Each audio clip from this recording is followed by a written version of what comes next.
Hello guys, so it's 12:30 in the morning, hindi pa ako natutulog. I'm preparing for another trip here in Luzon. So we will be covering two provinces. The first one is Oriental Mindoro and the other one is Occidental Mindoro. Our flight is around 6:25 in the morning. So we need to pack early kasi sa Naiya pa tayo lilipad since walang flight na Clark to Mindoro. Let's see if anong mangyayari since it's rainy seasons already.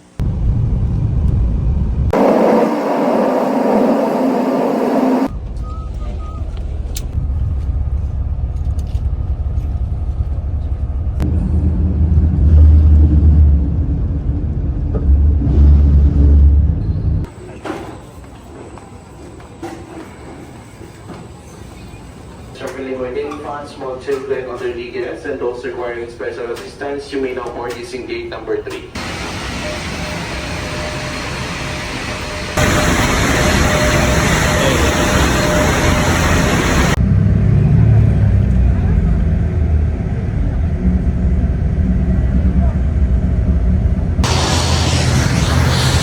So, boarding na kami papuntang Mindoro.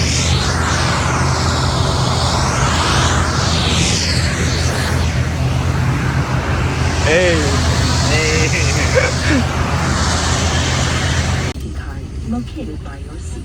If you do not wish to perform the functions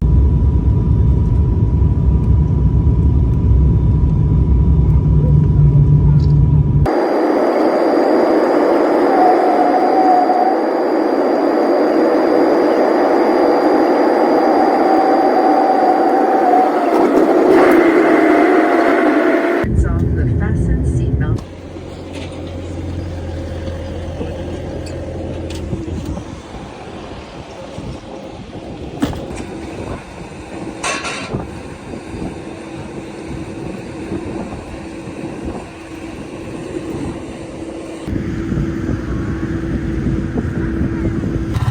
So from dito sa airport, sumakay tayo ng tricycle ngayon papuntang Central Terminal, pero magbe-breakfast muna tayo sa may bayan before tayo sumakay ng van or bus kung ano yung pwede nating sakyan papuntang sa may Sablayan.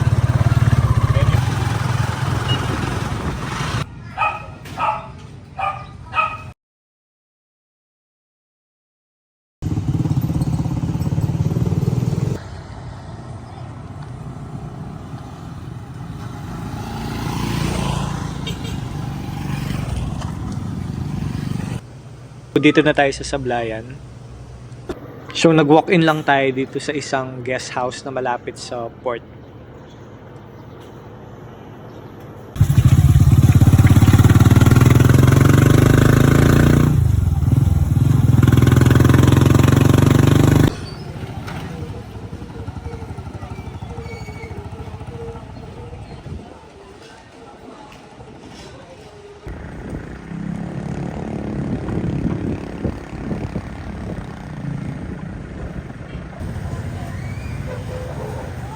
Hello guys, good morning. So it's day 2 here in Occidental Mindoro. So kahapon, wala tayong masyadong ganang mag-vlog dahil puyat-puyat tayo and walang energy. So wala rin naman tayong naging activities yesterday. So ngayon, pupunta tayo ng Apo Reef.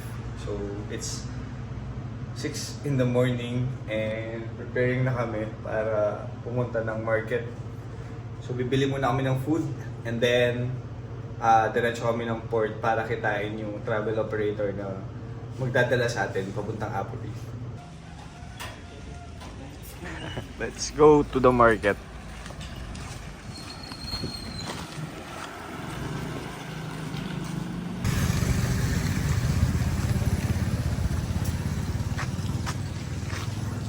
Hey! So ayun, kaka-out lang namin sa hotel and punta kami ng public market para bumili ng food. Walking distance lang naman siya dito dun sa guest house na tinuluyan namin. So ayun, mag-overlay tayo sa Apo Reef. Kakailanganin natin ng maraming tubig and hanggang lunchtime lang naman tayo dun bukas.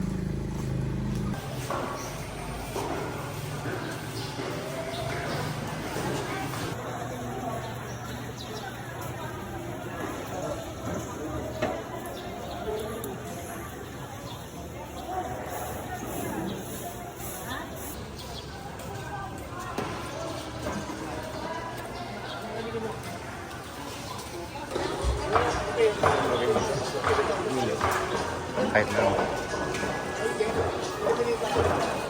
Ano bang balak mo? Yan po.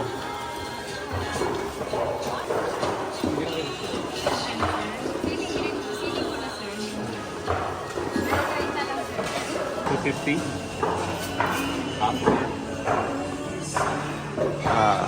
Oh.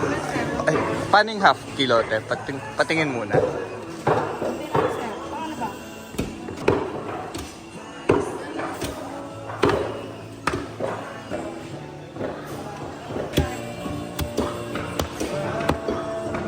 Ha? Di ba, ikaw may tawang isda. Pwede ka nung magkain ka rin. Papahuli kayo dun sa mga ano nyo doon, tapos paluto. Sagay. Ito, na-meet namin si Sir. Pinahiram niya kami ng ng tubig. Binigyan niya kami ng tubig ng galon. Kasi kailangan daw sa island mamaya dahil mahal ang tubig doon.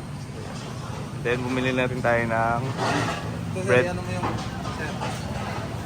So ito, siya yung may-ari nung Camp Mabiskay. Kasi dati siyang army. So, yun. Dati siya sa Apo Reef daw.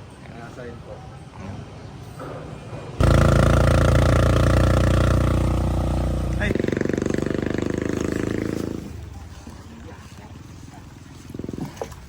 Oops. Okay, thank you.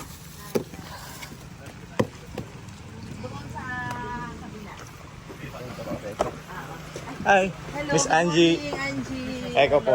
Hello, good morning. Papirmahin lang kita muna dito, ha? Okay, sige po. Sige, bago lumipat doon. Yun po yung dadala.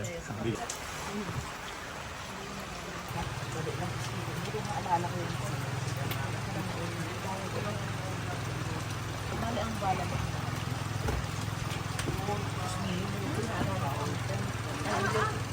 Isipin ko ka natin. Ito dala yung ito. Nasa likuran, yung kulay blue ng kanalas. Ready na. Kasi ang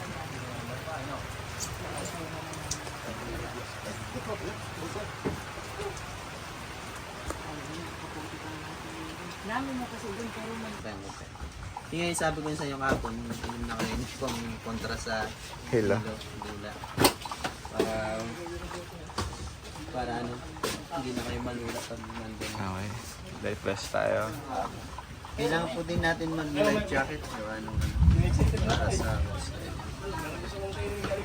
So, ayun. mamaya na lang po yung isa. So, yung travel operator na mag-guide sa atin is yung Lagaw Mindoro. And this is Kuya Jovi. Hello. So, siya yung magiging tour guide natin for today. Until tomorrow.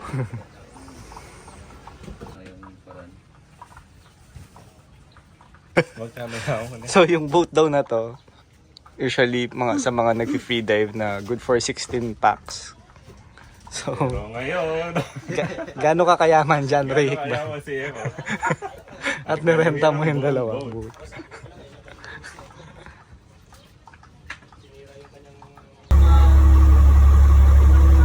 Ano ng konti. So yun, pwede kayo magpahinga. Pwede makakapa yung biyahe natin. Sa biyahe natin na mababa, may swerte tayo, pwede tayo makadaan ng Philippines.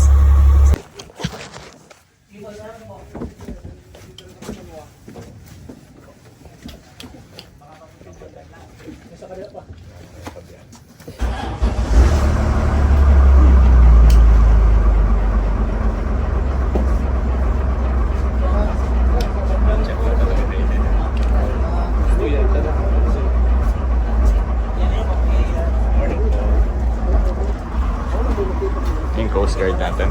Mag-check sila.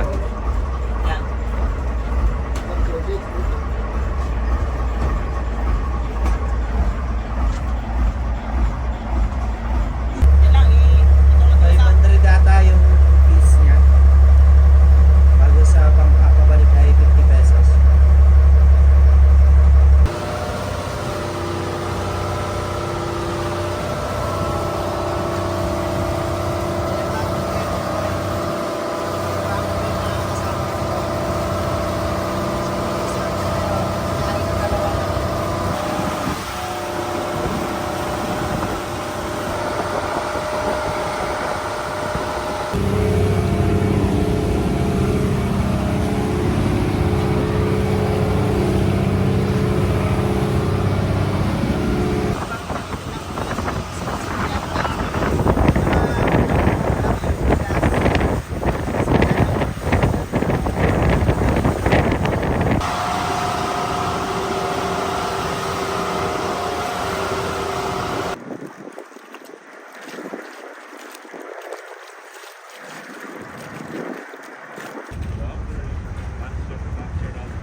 Kong. Eh.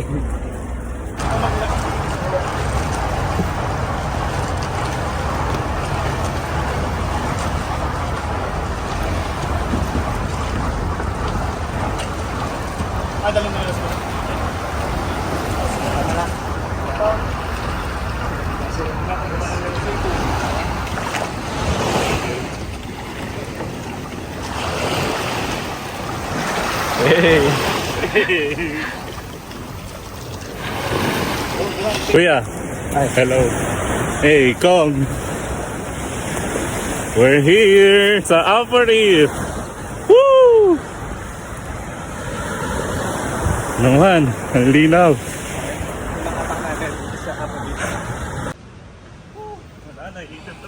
Mga park ranger, sila yun yung miyembro ng LGU at doon naman sa kabila ay meron ding park ranger, miyembro din naman ng DNR. So maigpit nila ditong ipinagbabawal ang pagkalat ng basura, pag-iwan kung saan saan, and magputol ng mga kahoy, pinagbabawal nila yan. Mangolekta ng mga dead shell or mga rocks, bawal po yan. So sabi nga nila, take nothing but pictures, bring nothing but memories, give nothing but time, and leave nothing but footprints. Yun yung kanilang adage. So yun, ang nandito sa Upper Reef ay pwede tayong maglakbay or maggalagala dito sa loob ng island. Meron tayong lagoon, nasa loob yung lagoon.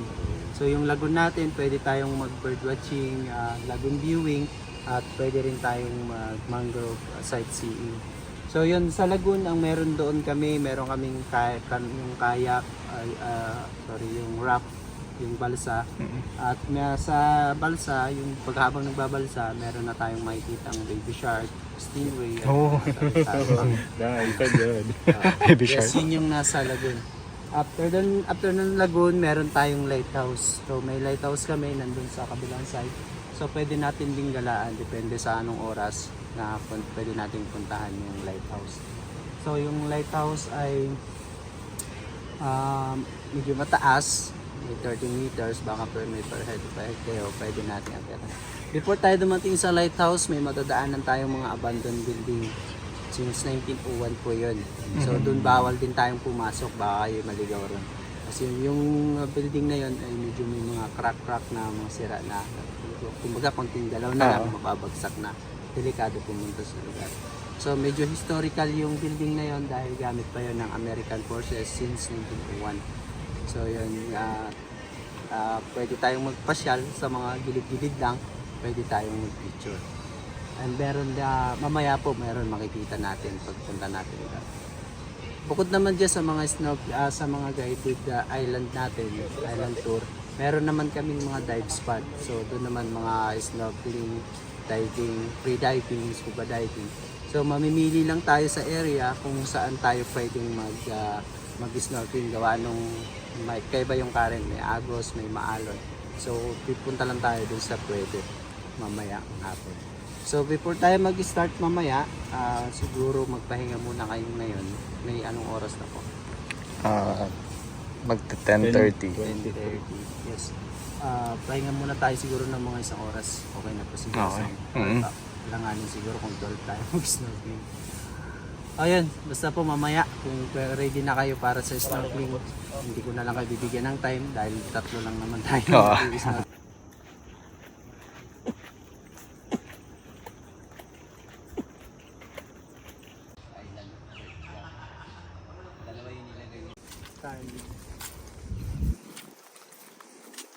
Ano yan, kaya? Yung mga ibon na naglilipad. So, trekking kami ng konti ngayon. Pupunta kami ng lighthouse. So, yung parola dito sa Upper Reef.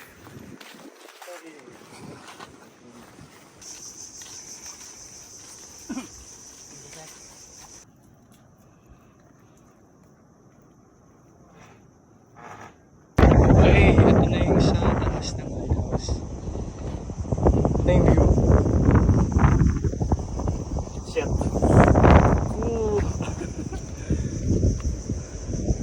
So itong nasa background natin, puro mga mangroves na daw to. And then, ayun yung lagoon. So natural lagoon daw siya.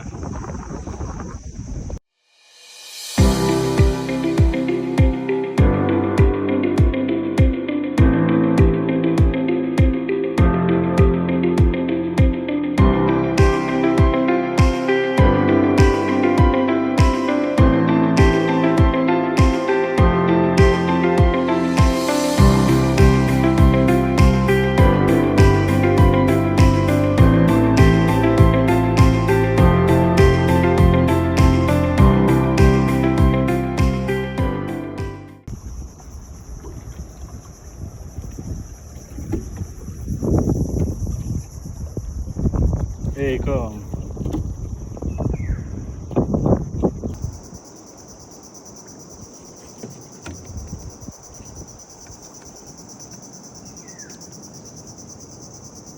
Ay, tanda. Patalakan. Video mo.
Sir, dive tayo dito, pero may konting agos galing dyan. So, ito na yung exciting part. Ito talaga yung pinaka-highlight ng trip natin ngayon dito sa may Occidental Mindoro. Yung makita yung ganda ng Apo Reef sa baba. So, ito na yun.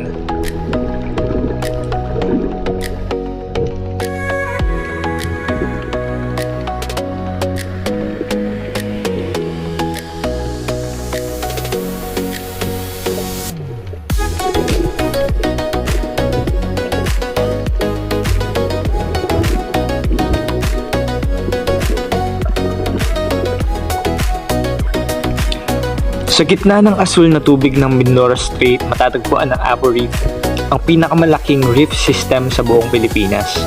Bilang second largest contiguous coral reef sa buong mundo, para kang pumasok sa isang untouched marine wilderness pagkakita mo pa lang sa ilalim.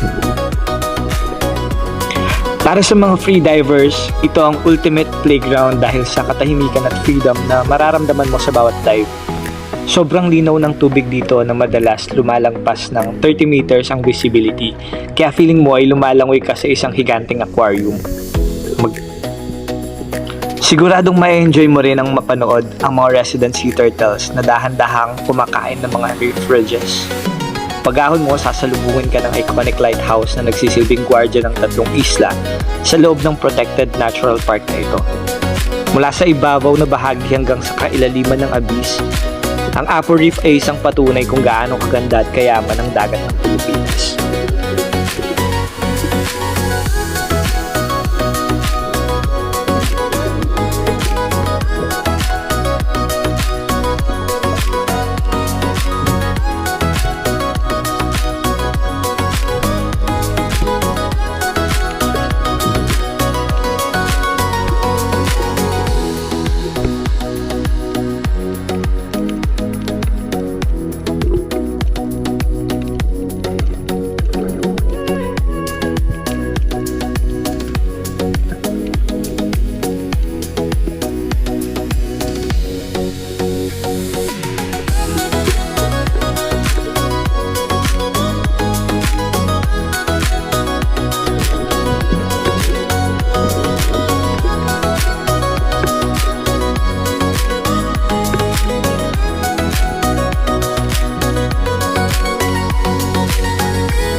Sa totoo lang, kahit na maganda na yung nakikita nyo dito sa mga video na pinuna namin, hindi kayang kunan ng camera yung actual na ganda ng Apo Reef. Sa pagta-travel, marami na rin ako mga nakilalang mga travelers who are adventurers as well.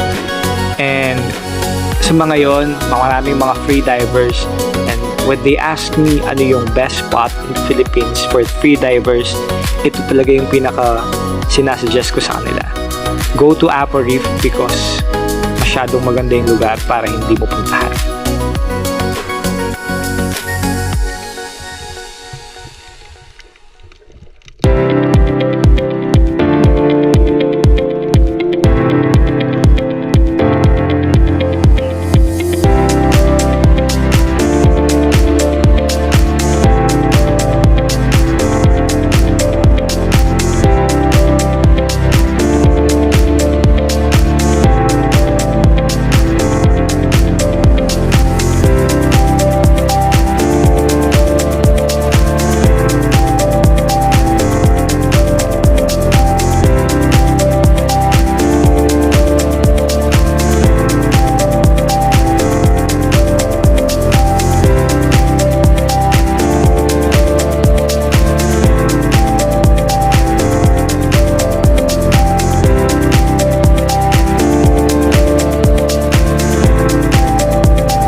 Dito talaga sa shipwreck susubok yung galing niyo sa freediving kasi sobrang lakas ng current.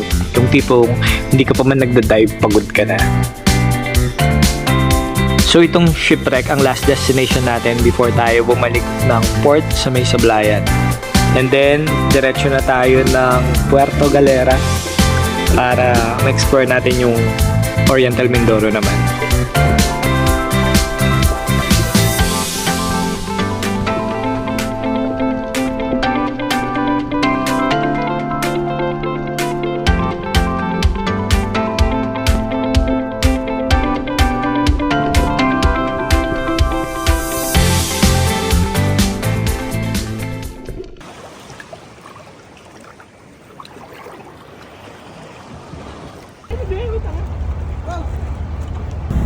So from the port of Sablayan, walang direct transportation papuntang Puerto Galera. So nag-tricycle muna kami and then lumipat ng van sa may terminal.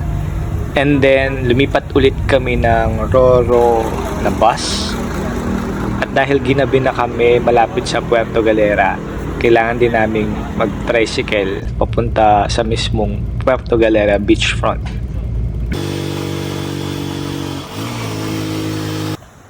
So, dito na tayo sa Puerto Galera and halos maghahating gabi na. So, hanap muna tayo ng hotel na pwedeng pag-stayan. Hey, Puerto Galera night!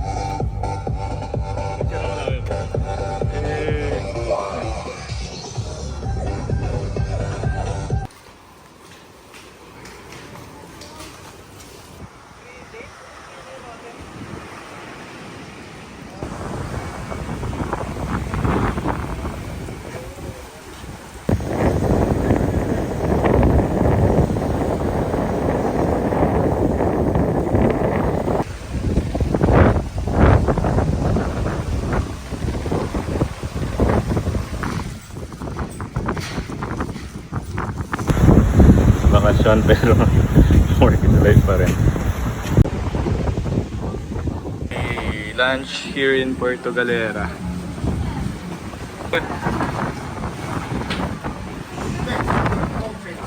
Okay, let's try this one.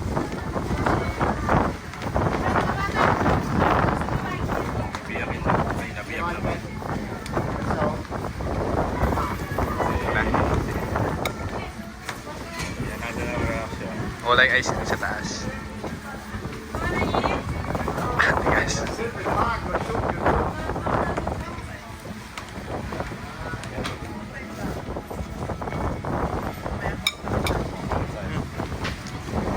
Vanilla.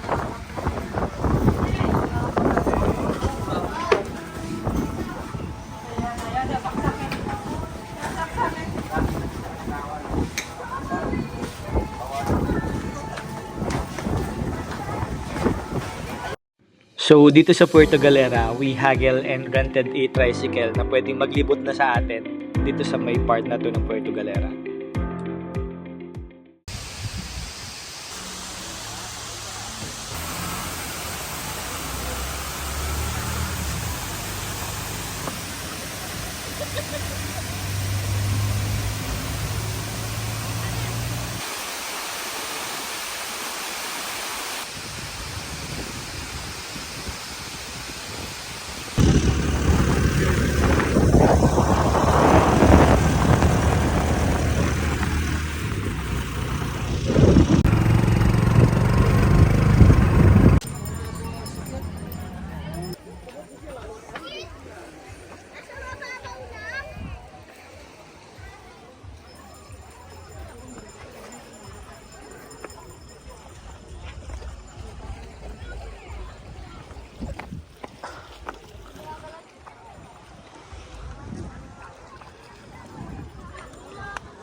G?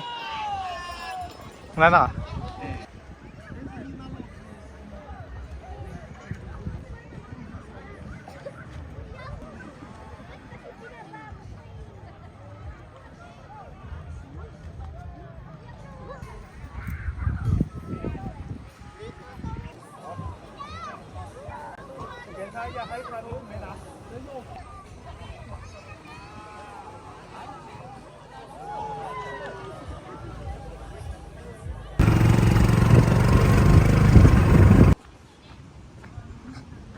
fourth destination natin.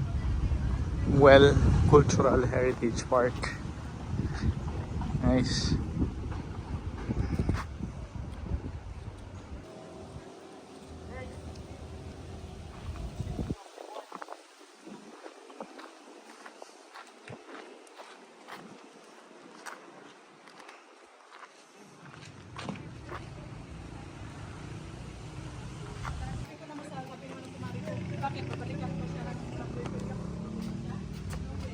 Hey.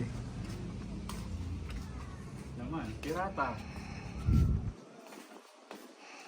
Kaya sabi ako about, well,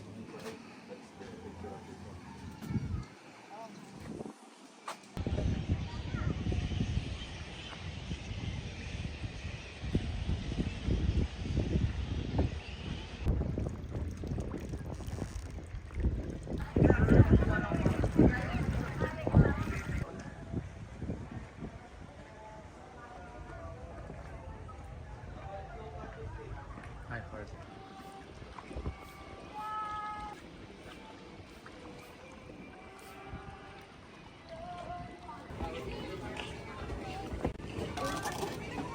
Sumba.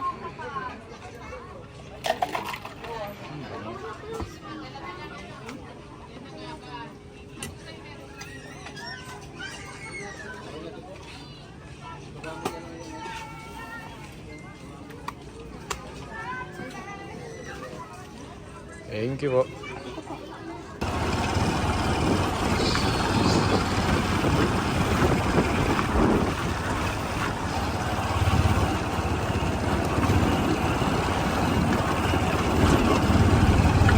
Mudcard sa ATV.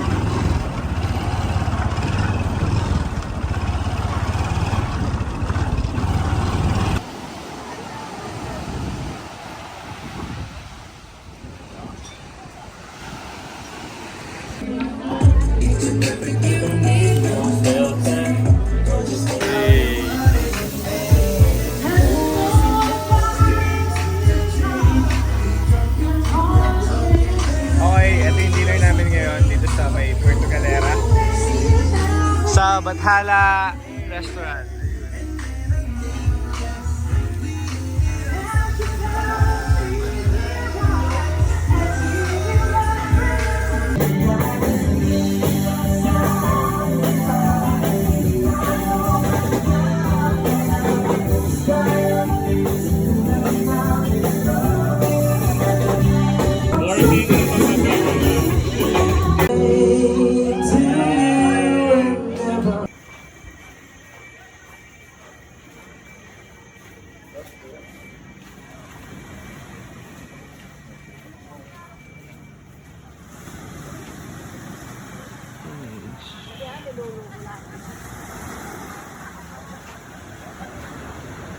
Salubong.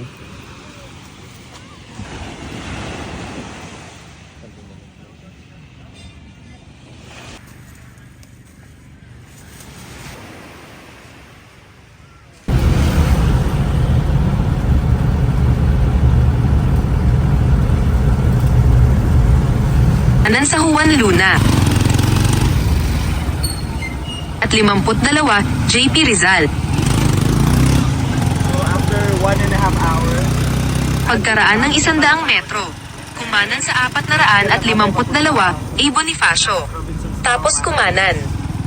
mabilis kaming makasakay ng papuntang Bulalao kasi mas mabilis daw mapuno yung mga banda.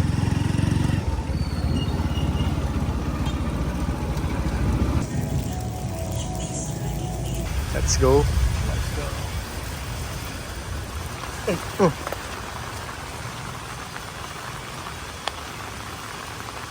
bakit umuulan?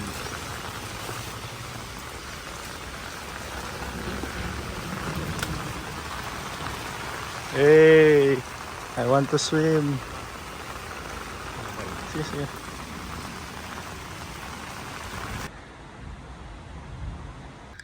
Let's go! Ate, malalim ba ito?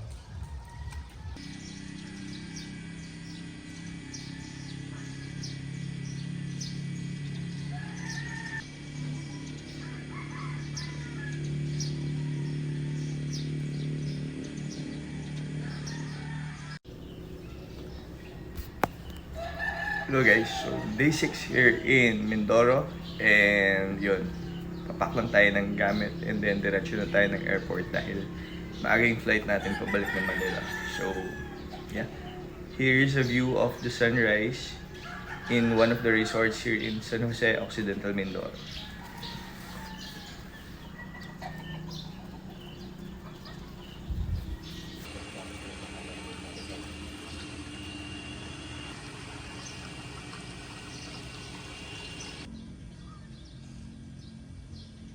Meron pong magalang yan.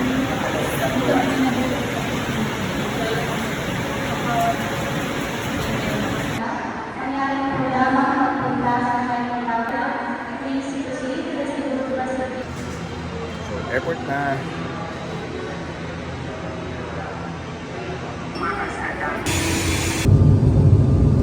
So that concludes our trip in Occidental and Oriental Mindoro. So this is Echo, hanggang sa susunod na kwento ng mga biyahe ko.